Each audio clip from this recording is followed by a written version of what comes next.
Improper integral क्या है मैं फिर से बता देती हूँ। इम्प्रॉपर इंटीग्रल यानी कि मान लो कोई एक फंक्शन है, ठीक है, एफ ऑफ एक्स, उसको हम इंटीग्रेट करेंगे फ्रॉम ए टू बी, ठीक है।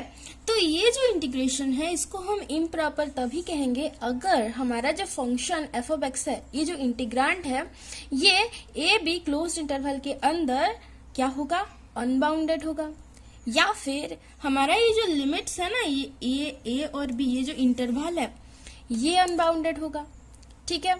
या तो a टेंड्स टू इन्फिनिटी, या तो b टेंड्स टू इन्फिनिटी, या फिर दोनों ही टेंड्स टू इन्फिनिटी, या फिर माइनस इन्फिनिटी भी, ठीक है। ओके, अगर हमारा जो फंक्शन ये यानी कि हमारा जो इंटीग्रांड है ये अनबाउंडेड होगा और a भी जो है ये फाइनाइट नहीं होंगे, या फिर दोनों ही अगर होंगे, तो हम कहेंगे this integration is improper integration, ठीक है।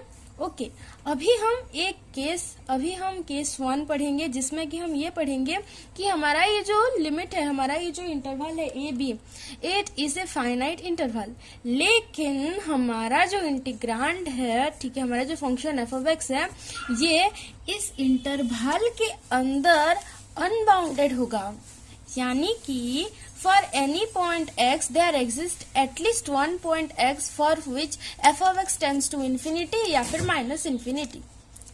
Integration of unbounded function with finite limit of integration. Let us assume that number of point of infinite discontinuity or number of singular point are finite, ठीक है।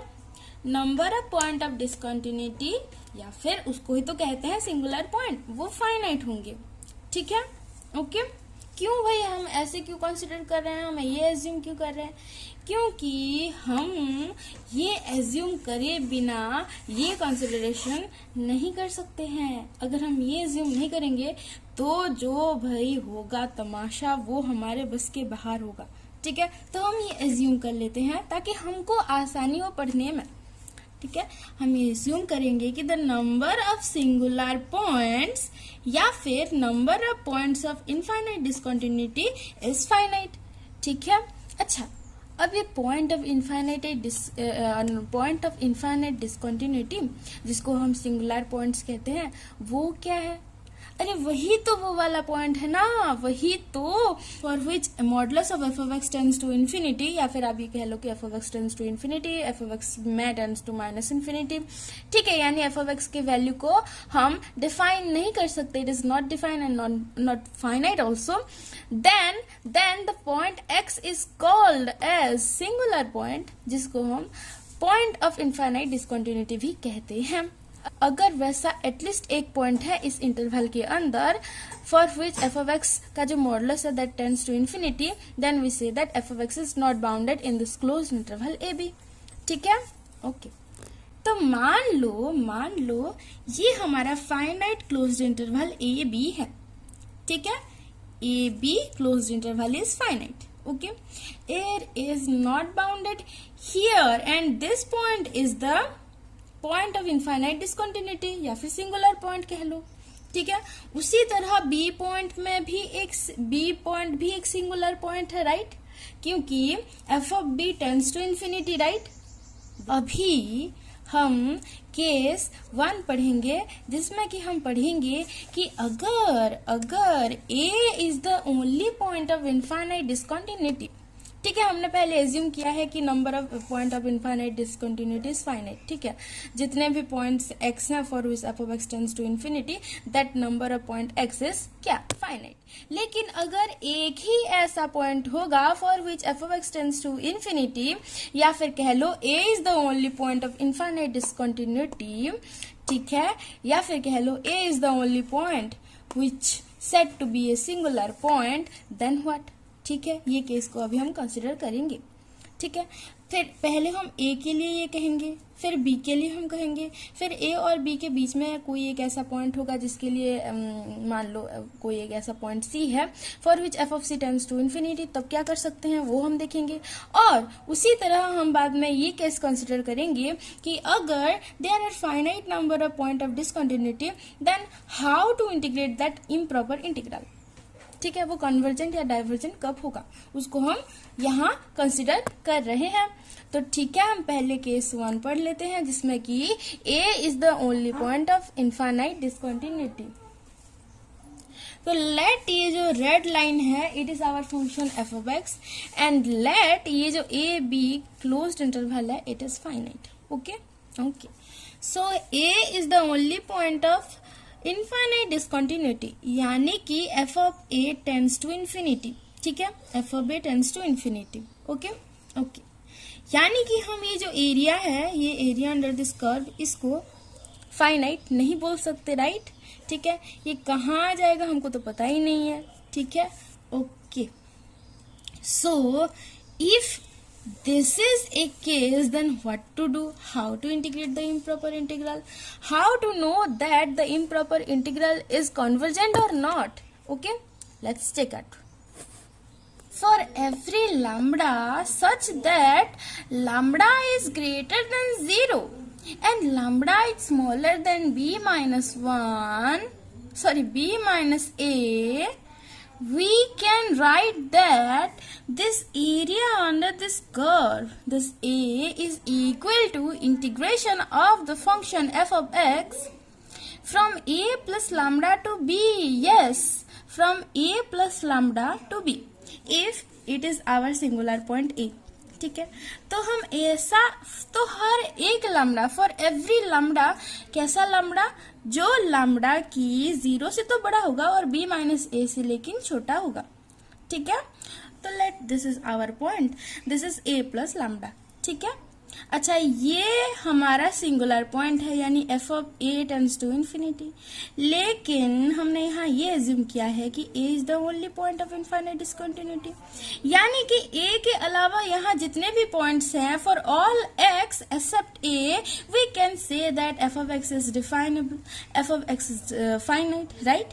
सो यहाँ हमारा a plus lambda के लिए भी also f of a plus lambda is finite, right.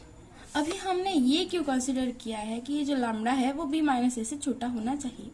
ठीक है, let lambda is b minus a. ठीक है, तो यहाँ a प्लस लैम्डा क्या हो जाएगा, a प्लस b माइनस ए, यानी कि हो जाएगा b, और b से लेकर b तक तो एरिया 0 ही होगा। तो हम ये क्यों कंसिडर कर रहे हैं, है ना। तो इसीलिए हमने ये कंसिडर किया है, for lambda it's smaller than b minus a and lambda is greater than 0, we can say that f of a plus lambda is finite. Okay, अभी ये जो इंटीग्रेशन है, integration of the function f of x from a plus lambda to b, यानी कि ये जो area है, ये जो ग्रीन कलर से हमने डिनोट किया है, ये जो एरिया, टोटल एरिया, ठीक है, ये हमारा जो एरिया हो गया, this area, this is, let we consider this area to be a. ठीक है, एफ ऑफ ए यहाँ फाइनाइट है ही नहीं, तो ये जो एरिया हो गया ये भी कहाँ फाइनाइट होगा, है ना, ये तो ये इनफाइनाइट हो जाएगा, इसको हम डिफाइन ही नहीं कर सकते, है ना। तो यहां से लेकर ए पॉइंट से लेकर बी पॉइंट तक इस फंक्शन के अंडर जो हमारा एरिया बनता है दैट इज नॉट डिफाइंड। ठीक है, that is not finite and this area is finite. तो obviously integration of the function f of x from a plus lambda to b, यानी कि this area a is always smaller than integration of the function f of x from a to b। लेकिन अगर हम ये कहें कि when lambda tends to 0, जब lambda 0 की तरफ अप्रोच करेगा, यानी कि हमारा a प्लस लैम्डा का वैल्यू जब a की तरफ अप्रोच करेगा, ठीक है, मैं क्या बोल रही हूँ कि जब हमारे जो लैम्डा है इसका वैल्यू जब 0 की तरफ अप्रोच करेगा, when lambda tends to 0, a plus lambda tends to a, यानी कि हमारा जब lambda tends to 0, integration of the function f of x dx from a plus lambda to b, this value tends to this integral, this improper integral, integration of the function f of x dx from a to b। Right. तो मैं यहाँ ये लिख सकती हूँ कि limit lambda tends to 0 plus integration of the function f of x d x from a to lambda to b, this is equal to integration of the function f of x d x from a to b. ये जो limit है this is equal to this, right. ठीक है, ये जो limit है, limit of this integration, अगर ये एग्जिस्ट करेगा और फाइनाइट होगा, then we will say that this improper integral f of x dx from a to b is said to be exist or converges at a and when that limit of the integration exist नहीं करेगा, यानी कि जब वो finite नहीं होगा, जिसको हम डिटरमाइन नहीं कर सकते, तब that tends to infinity, then we will say that our improper integral is divergent. Yes, अगर वो जो हमारा ये लिमिट है, ठीक है, अगर ये लिमिट एग्जिस्ट करेगा, then our improper integral is said to be convergent, and जब ये जो लिमिट है ये एग्जिस्ट नहीं करेगा, यानी कि जब ये लिमिट टेंड्स टू इन्फिनिटी, जब ये लिमिट इन्फिनिटी की तरफ अप्रोच करेगा, ठीक है, तब हम ये कहेंगे कि हमारा जो इम्प्रॉपर इंटीग्रल है it is divergent, it does not exist, it is not finite. इसको हम अमाउंट, इसको हम कैलकुलेट नहीं कर सकते। Okay. Similarly, if B is the only point of infinite distinct continuity, B is the only singular point, ठीक है, हमने ए के लिए पहले देख लिया, अभी हम बी को एज ए सिंगुलर पॉइंट मानकर देखेंगे कि यहाँ कैसा होने वाला है। ठीक है, okay. Let b is the only point of infinite discontinuity, यानी कि ये जो क्लोज्ड इंटरवल ए बी है, इस क्लोज्ड इंटरवल में सिर्फ बी ही एक ऐसा पॉइंट है for which f of b tends to infinity. बाकी सारे वैल्यू के लिए, इस क्लोज्ड इंटरवल के बाकी के सारे वैल्यू के लिए F of x is finite and exist. Okay. So यहाँ भी for all lambda such that lambda is smaller than b minus a and lambda is greater than 0, we can say that integration of the function f of x dx from a to b minus lambda exist, right? देखिए, सिर्फ b ही एक ऐसा point है for which our f of b tends to infinity. ठीक है, लेकिन यहां से लेकर यहां तक, यहाँ बी के अलावा ए बी क्लोज्ड इंटरवल में सारे के सारे पॉइंट क्या है, फाइनाइट और एग्जिस्ट है। ठीक है, ये जो हमारा फंक्शन एफ ऑफ एक्स है, ये क्लोज्ड इंटरवल ए बी में बाउंडेड है एक्सेप्ट एट बी। ठीक है, मैं क्या बोल रही हूँ कि ये जो हमारा फंक्शन एफ ऑफ एक्स है, it is bounded in the semi closed and semi open interval AB. ठीक है, semi closed and semi open interval a b. इस इंटरवल में हमारा ये जो फंक्शन एफ ऑफ एक्स है, it is bounded and also this is what, this interval is finite, this function is bounded within this interval.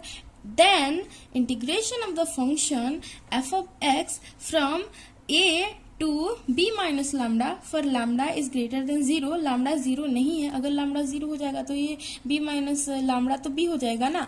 ठीक है, तो वो इम्प्रॉपर इंटीग्रल हो जाएगा, लेकिन हम यहाँ ये कंसिडर कर रहे हैं कि lambda is greater than 0 and lambda is smaller than b minus a। ठीक है, हमने ये क्यों कंसिडर किया है, आपको समझ में आ गया है ना। ठीक है, तो at the point b minus lambda, ठीक है, let this is the point b minus lambda।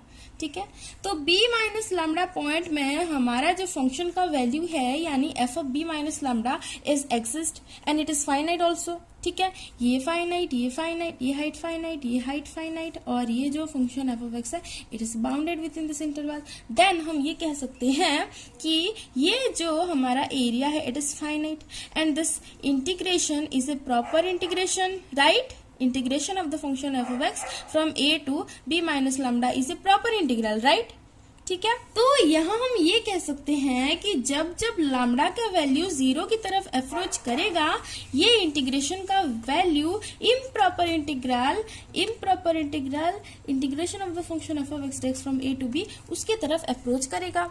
ठीक है, तो हम यहाँ ये लिख सकते हैं कि integration of the function f of x dx from a to b is equal to limit integration of the function f of x dx from a to b minus lambda. ठीक है, ठीक है। और सिमिलरली इस case में भी अगर ये limit of this integration, this limit of the proper integration अगर ये एग्जिस्ट करेगा, then we say that this improper integral is convergent. ठीक है, अगर हमारा ये limit of this proper integral ये अगर फाइनाइट नहीं होगा, ये अगर tends to infinity, if this is approaches towards infinity, then we will say that this improper integral is divergent. Okay okay. अगर हमारा ए वाला पॉइंट और बी वाला पॉइंट दोनों ही पॉइंट सिंगुलर पॉइंट्स होंगे तो क्या होगा, जब ये लिमिट एग्जिस्ट करेगा, ये लिमिट हमारा फाइनाइट होगा, then we will say that this improper integral is convergent, otherwise it is divergent. अगर ये एग्जिस्ट नहीं करता है, it is not finite, then it is divergent. Now will check convergence at interior point. हमारा ये जो closed interval a b है, it is finite and our closed interval a b में, ठीक है, हमारा जो फंक्शन एफ ऑफ एक्स है ये सारे के सारे पॉइंट में डिफाइन करता है, सारे के सारे पॉइंट में एग्जिस्ट करता है, सारे के सारे पॉइंट में उसका वैल्यू फाइनाइट है, लेकिन सिर्फ सी पॉइंट ऐसा है for which f of c tends to infinity, यानी कि हमारा function f of x is not bounded at the point c. C is the only point of infinite discontinuity. ठीक है, ये जो हमारा इम्प्रॉपर इंटीग्रल है, ठीक है, integration of the function f of x d x from a to b, इसको मैं कैसे लिख सकती हूँ, this is equal to integration of the function f of x d x from a to c plus integration of the function f of x d x from c to b. तो यहाँ देखिए इस integral में ये जो integration है, this is a improper integration. ठीक है, this is a improper integral, right, as c point में f of x is not bounded. ठीक है, और सी यहाँ एंड पॉइंट है। ठीक है, यहाँ B जो हमने पहले B को एज ए सिंगुलर पॉइंट माना है, यहाँ हम C को एज ए सिंगुलर पॉइंट मानकर ये चेक कर सकते हैं कि ये जो हमारा इम्प्रॉपर इंटीग्रल है ये कन्वर्जेंट होगा या डाइवर्जेंट होगा। यानी कि हम एक ऐसा लैम्बडा कंसीडर करेंगे for which lambda is greater than 0 and lambda is smaller than c minus a, and at point c minus a our function f of x is obviously क्या, finite. Okay, and if limit lambda tends to 0, integration of the function a to c minus lambda exists and finite, then we will say that this improper integral is convergent, otherwise it is divergent। ठीक है, similarly इस case में भी हमारा जो c point में, this end point में f of x is not bounded, c is the only point of infinite discontinuity in this closed interval of the function f of x। ठीक है, correct. तो इस केस में भी हम एक ऐसा लैम्बडा चूज करेंगे for which lambda is greater than 0 and lambda is smaller than b minus सी।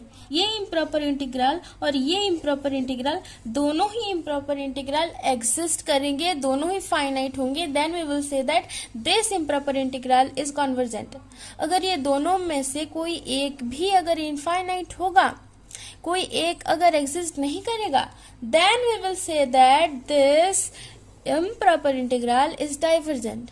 ठीक है, दोनों में से कोई एक या दोनों के दोनों ही अगर एग्जिस्ट नहीं करते हैं, tends to infinity, not defined, then we will say that this improper integral is divergent.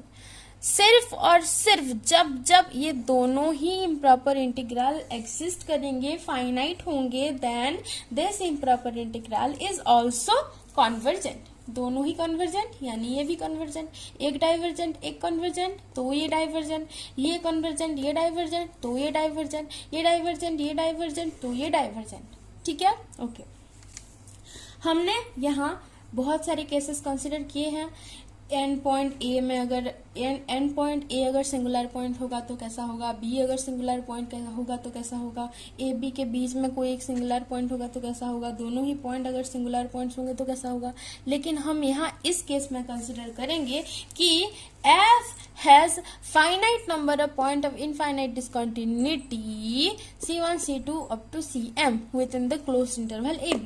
हमने यहाँ एज्यूम किया है कि finite number of point of discontinuity होंगे, ठीक है, finite number of singular points होंगे. a इज स्मॉलर देन और equal to c1, c1 is smaller than c2, c2 is smaller than c3 and वैसे वैसे करते cm is smaller than cm minus 1 is smaller than cm and cm is smaller than or equal to b.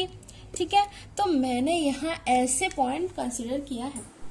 And also we will assume that इन points के बीच में कोई भी singular point नहीं होंगे, सिर्फ वही सिंगुलर पॉइंट होंगे.